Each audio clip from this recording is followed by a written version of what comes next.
On this week's podcast, I am talking with my friend and Reiki master, William Rand. And we're talking about the development and also the evolvement of the Center for Reiki Research. Welcome, William. Thank you. Thank you. Yeah, good to be here. I'm so glad you're here. Just wanted to let everybody listening know that I have some animal Reiki classes coming up in September in Campobello. And so that will involve getting out and going whale watching. And there's usually a lot of whales around in September. So if you'd like to join us, we'd love to have you. And in October, I have a full lineup of classes here at the farm. William, what do you have coming up? We've got the Reiki retreat coming up. Also in New York, at the Omega Institute, I'll be teaching Karuna Reiki there and also taking part in a Reiki conference. So that's coming up the 16th of July in Reinhardt, New York at Omega Institute. Fantastic. So I'm doing that. And then we've got the Reiki retreat coming up over Labor Day weekend. So that's happening. And then I'm going to be teaching in Korea and Taiwan after that, and then go back to Hawaii. Yeah, those are some things that I'm doing. I love it, William. To Korea and Taiwan. And you usually have really large classes there too, don't you? They have been. We'll see. Yeah, we'll see what happens. Yep.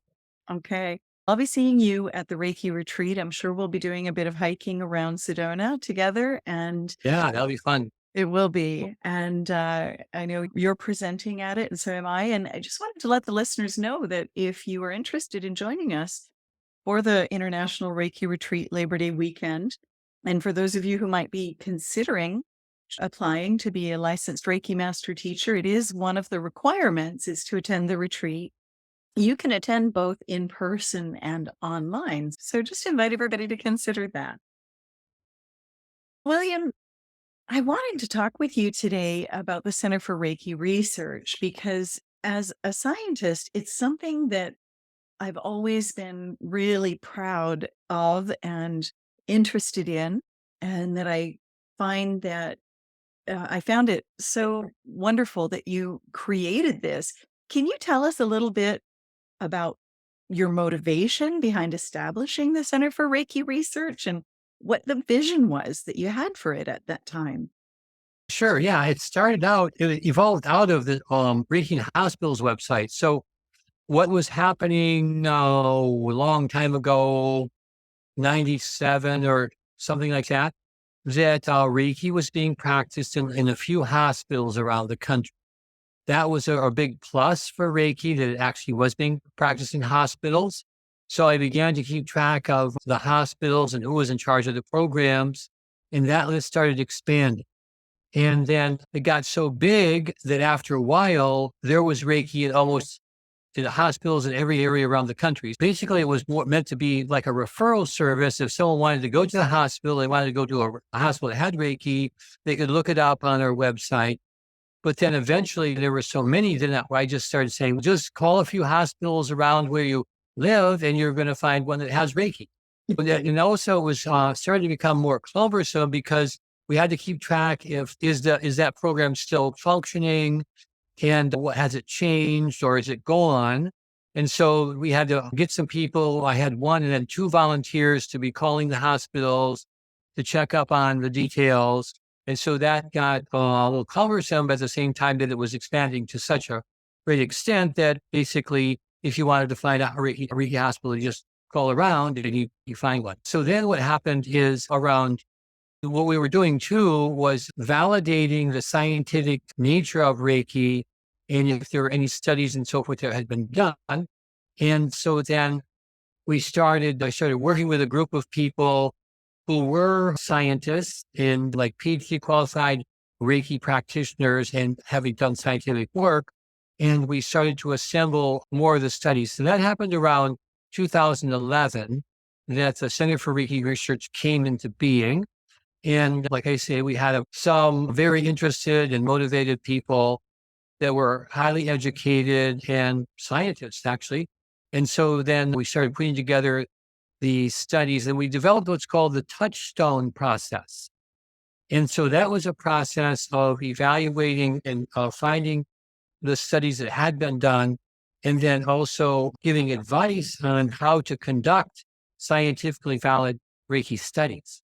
So there were a lot of people that got started and they do a study, but they were sometimes missing one or two important elements. And so we created guidelines for conducting quality research.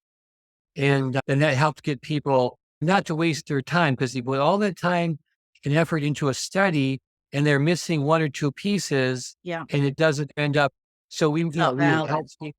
Yeah, not so valid. So Yeah. we created an article. Mary Kearns actually wrote it, and about guidelines for conducting quality Reiki research. So that was very helpful. And then we began providing a service to help people set up the research projects. And we also set up our own and got donations. Like, these studies actually they're expensive. Yeah. And as opposed to, say, pharmaceutical research, they are backed by billion-dollar industries that have tremendous amounts of funds, and they put in millions of dollars into their studies. So we're just not that big. And if we had $10,000 or $20,000, that's a lot of money. The one study, I think, cost us around $87,000, and we were able to get donations and to do it. That was very successful. We're happy about it. And we have also a book, the Center for Reiki Research booklet. And this was done in 2012.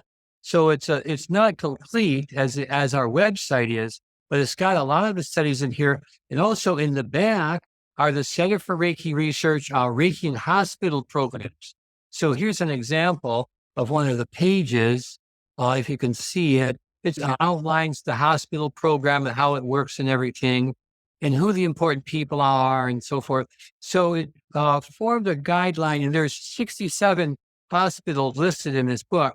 If people want to start a hospital program, they can read through and see how these programs are set up for their own program. I always recommend that booklet. I have it, William, and I loved reading the peer-reviewed research, the summaries of the peer-reviewed research in it. Yes. And I recommend it because a lot of students say, "Oh, wow, I wish there was Reiki in my hospital." And I say, get this booklet and check out, because there's a lot of different hospital programs and the details of how they're set up. Exactly.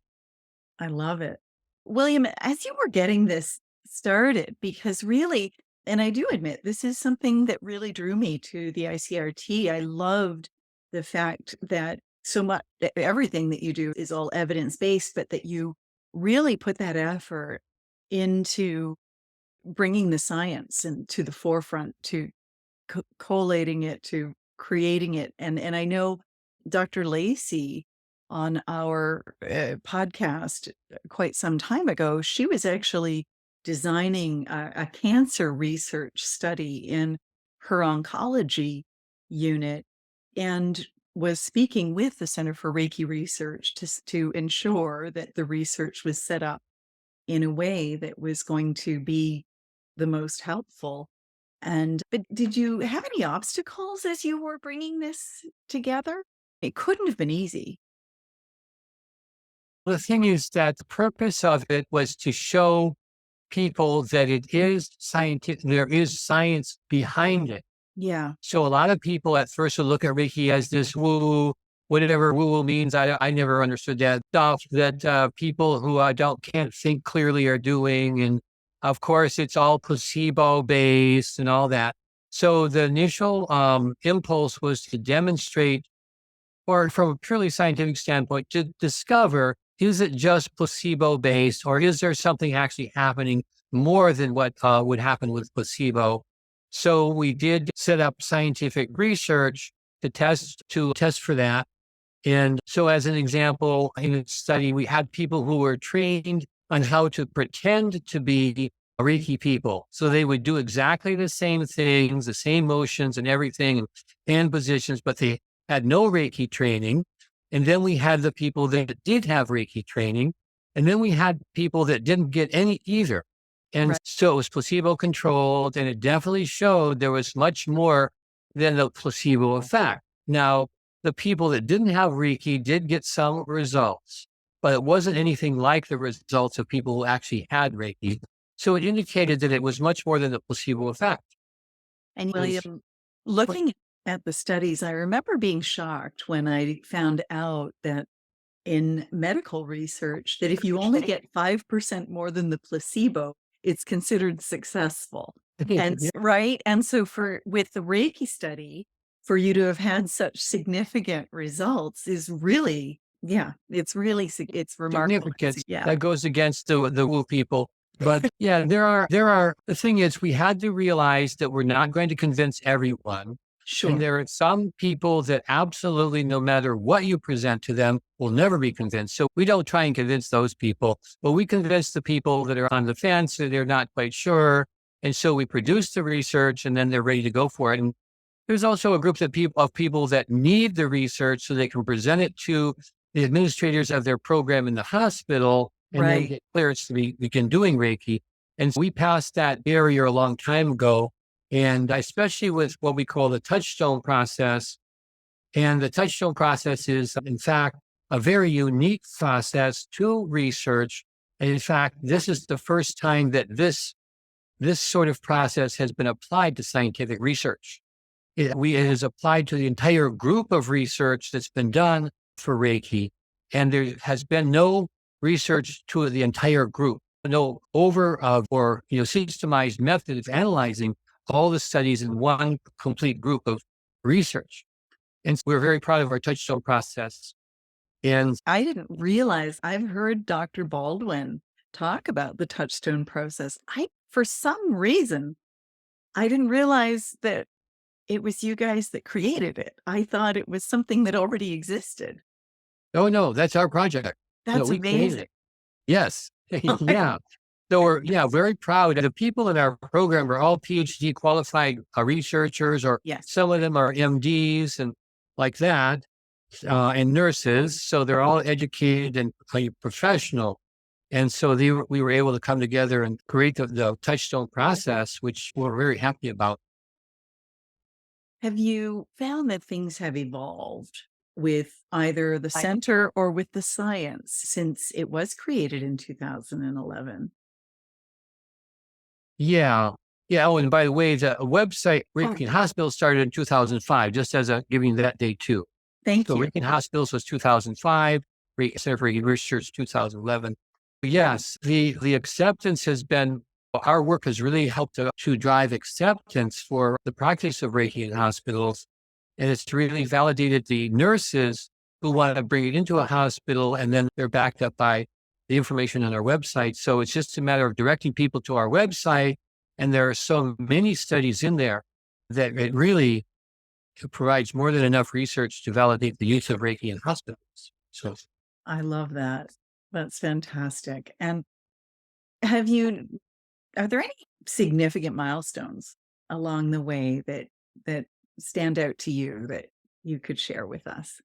the one was the touchstone process, and then getting the website, getting the Reiki Center for Reiki Research going in 2011. And then let's see, and then getting funding for our study and completing that study as well. That was really something. Your study was our study. I should say not your, it's our study.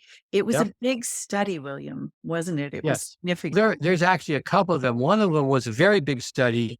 And let's see, I forget, There were involving thousands of, yes, I recall that one, that there were thousands yeah, in that one.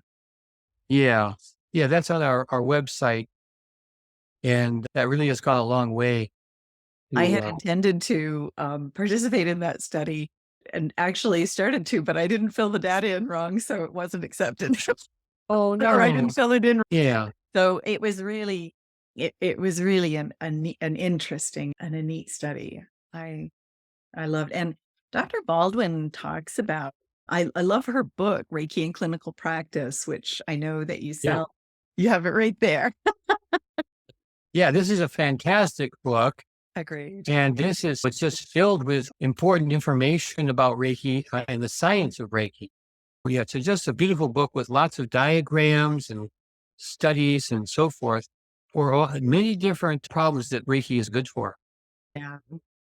I love Dr. Baldwin's explanation. She was involved for years with pure science, but of course that involved the use of animals and she didn't feel comfortable with that. And Yeah. she moved away from it. But in the meantime, though, she was able to give the animals Reiki and assist them. And so I think she's such a fantastic, she's, what is her title? The Center for Reiki Research. I know she, She's editor-in-chief of the summarization team, and that's what she does. yeah, and she often presents on findings and things like that at Oh, the yeah, she's one of the retreat. presenters at our retreat. I think she's gonna present again this year too at the Oh, retreat. fantastic. Yep. I look forward to that. I always look forward to that. Is there anything, what are the current goals and initiatives for the center? And are they, have they evolved or are they any different from that initial vision? Or is it pretty much along the same line? What are you guys working on now? We've accomplished some milestones, like I was saying, and we've got a couple of things going. It's pretty much we're going along in the same direction we've been going in, and just helping people put together research projects if they have them, and then letting people know about the research that has been done. Yeah. I wanted to mention too that the there's a Reiki in Hospitals workshop that the Center for Reiki Research put out, isn't there? You talked about that in your article, but that there's currently over 1,000 Reiki programs in US hospitals. That's significant. And Yeah, it just went right off the charts. Yeah, to the point where it's beyond what we can accurately keep track of. Yeah. Hmm. yeah, it's just fantastic. And you talked in your article about Reiki and pain, and that's often a focus for some of the research because it is such a serious problem. Yeah, the problem around Reiki and pain isn't just the pain itself, but the remedies that they have for it, which is opiate drugs, which are Right. addictive. And the dose has to be raised for people with chronic pain. And so then they get addicted to those drugs and then they have a secondary problem. But with Reiki, it reduces or in some cases eliminates the need for the drugs. But what it does do mainly is greatly reduce the need for opiate drugs so people can quit them before they get addicted and then just use Reiki. It doesn't always take the place of medication, but it does reduce the dosage level. And then people can learn Reiki and family members can learn it for people who are sick or in pain, and it can greatly reduce the amount of pain.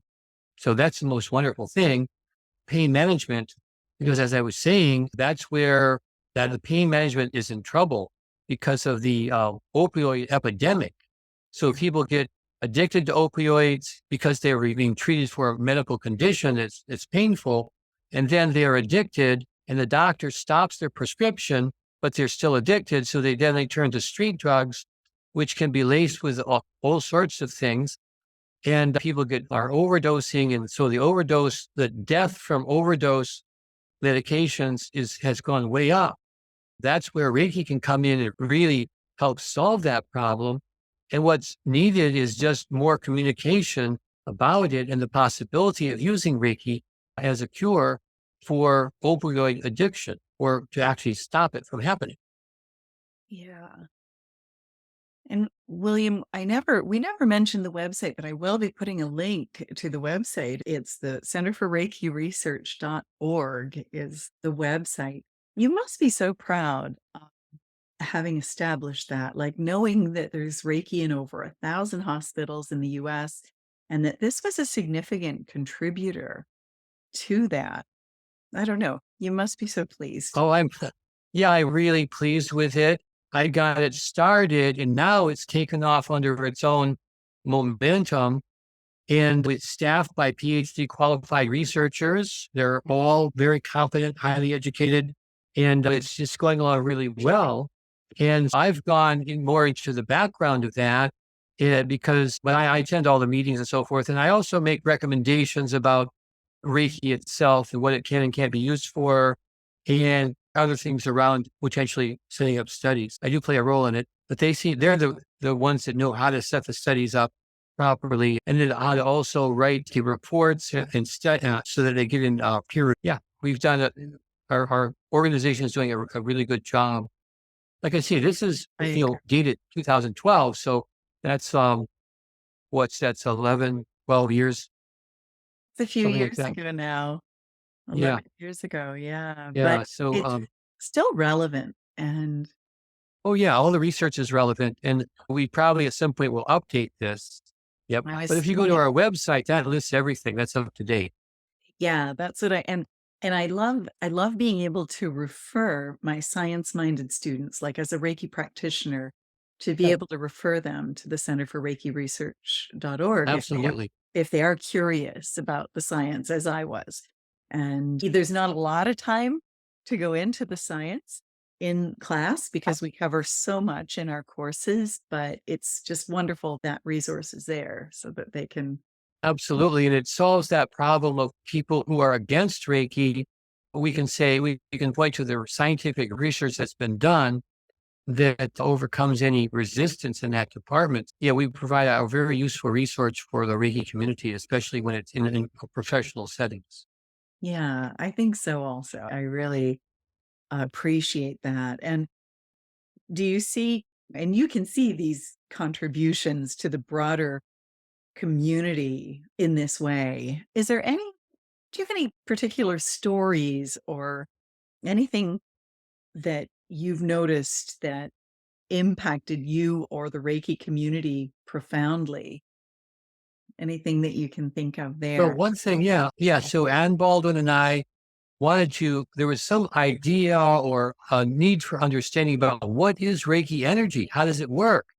And so there was some comment that it may be electromagnetic because we have nerves going through our hands, and there could be an electromagnetic field there that's pulsing at the right frequency to create the healing process. And there was some research that was done about that sort of thing. And there are scientific instruments that create electromagnetic fields for bone healing. So we were wondering, can we measure Reiki? So at Stanford University, they have a lab that has what's called a SQUID, which is a superconducting quantum interference device. And so that sounds pretty technical. It is. But basically what it is that it's a way of measuring very small electromagnetic fields. And it's based on the idea that a magnetometer is basically just a coil of wire hooked up to an instrument, but there can be resistance in that coil that limits the sensitivity.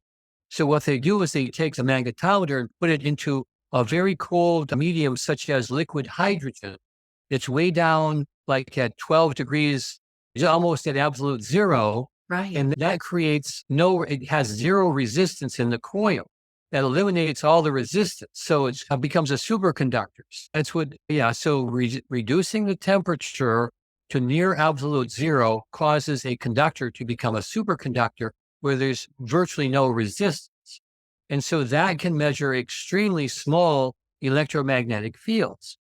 And so we went to the Scripps Institute at Stanford, and we had it cost a certain amount of money. We had access to this room that was isolated from the Earth's magnetic field. So it was a magnetically insulated room so that no outside magnetic fields could affect us.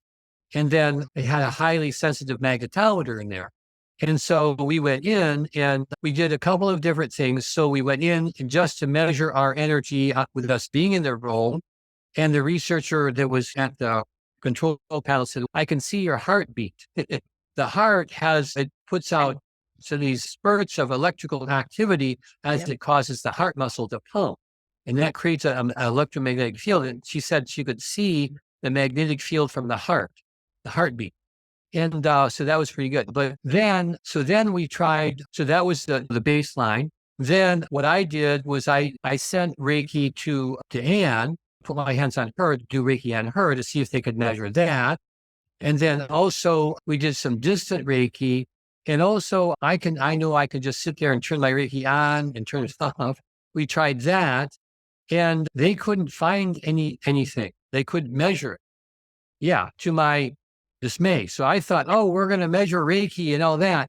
but they couldn't measure it.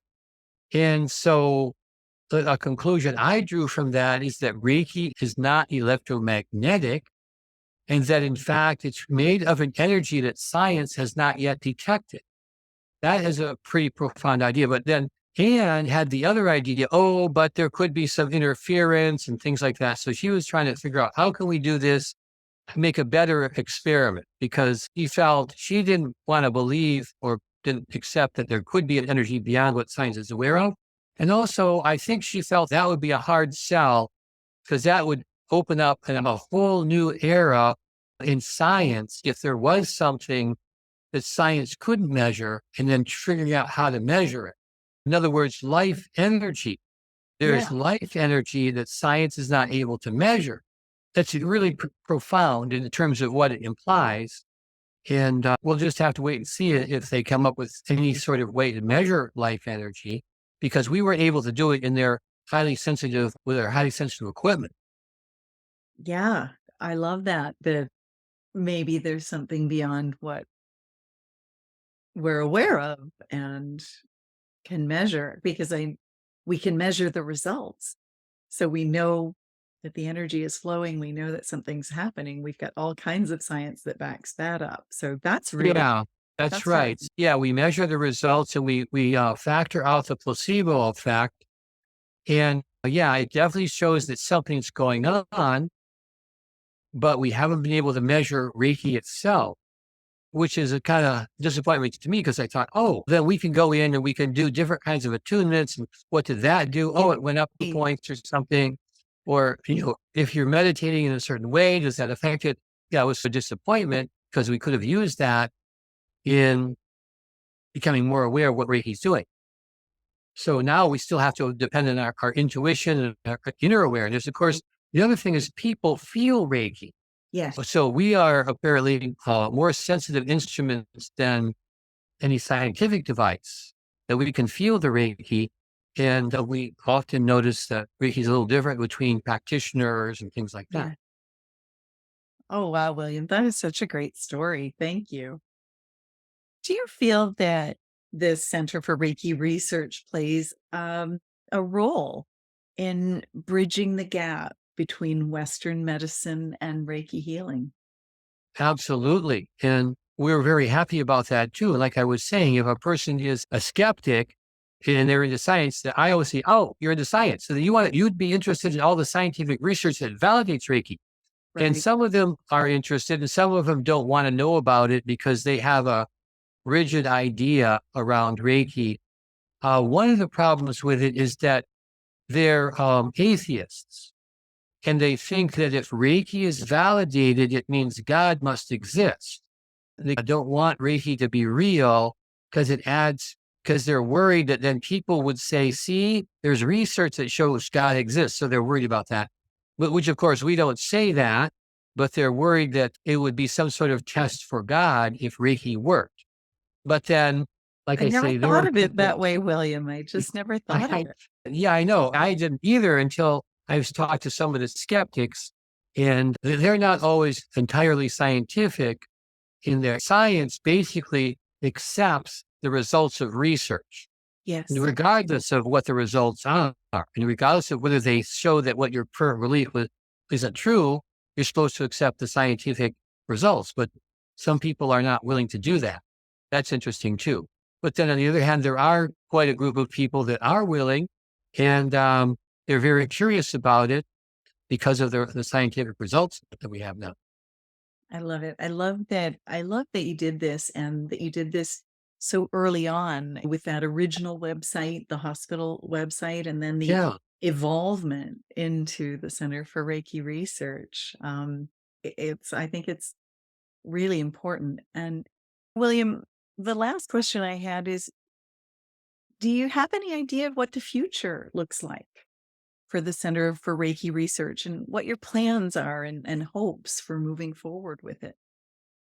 I would say larger scale studies would be one thing, and the studies are relatively expensive. So it'd be developing our fundraising to get the money necessary for large scale studies So that's the only drawback. In science, you really need large scale studies that are replicated. In other words, we'll do a study, then some other independent researcher would replicate that study a number of times, and that would satisfy the needs of science because that's what they call for is replication and large scale. And of course, that requires money.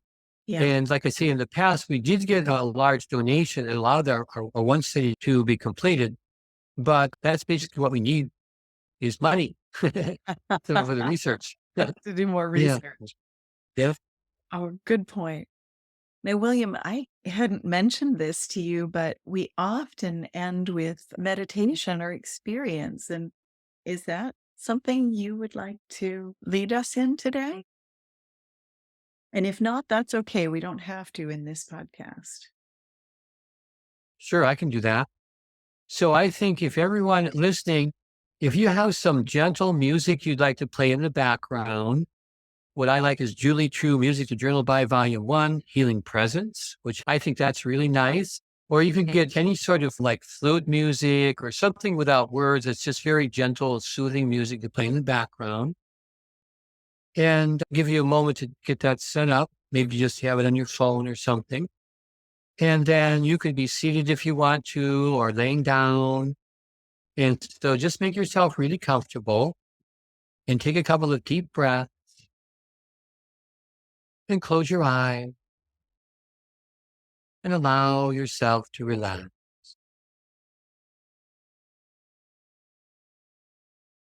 And as the process unfolds, we call on the power of the Holy Fire Reiki energy now to be with us. We call on the brothers and sisters of the light to be with us also. We ask that the Holy Fire energy flow through each person now in a way that's exactly right for that person,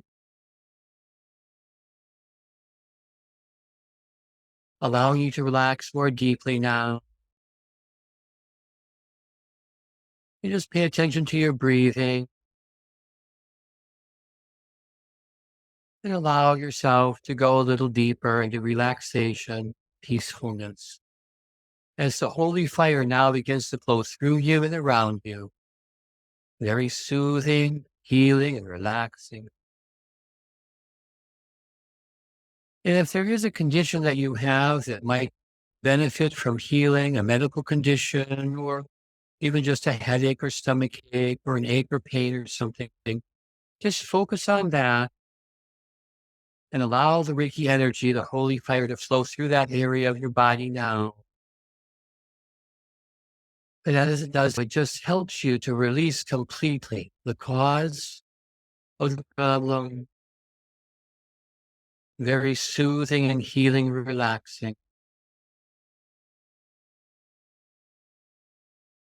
And I'm going to stop talking for a moment and just be aware now of your own inner state and focus on any peaceful feelings you can feel or detect within yourself now.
And we ask also that even after you've returned, the Holy Fire will be there for you, help you to remain relaxed and peaceful, and guiding you in ways that are exactly right for you, beneficial for you, and continue to heal you,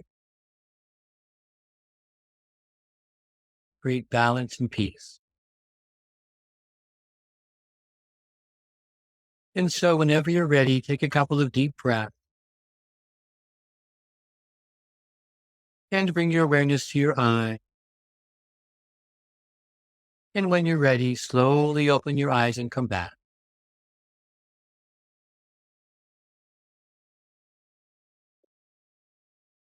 William, thank you so much for being here with us today. And thank you for all of the work that you do with the ICRT and with the Center for Reiki Research. And I know you're involved in working with legislation around Reiki. I just hope you know how much we appreciate you. Thank you. Thank you. Yes, I enjoy doing my work and I really appreciate what you said. Gratitude. Thank you. Namaste. Thank you all for being here with us today. Namaste.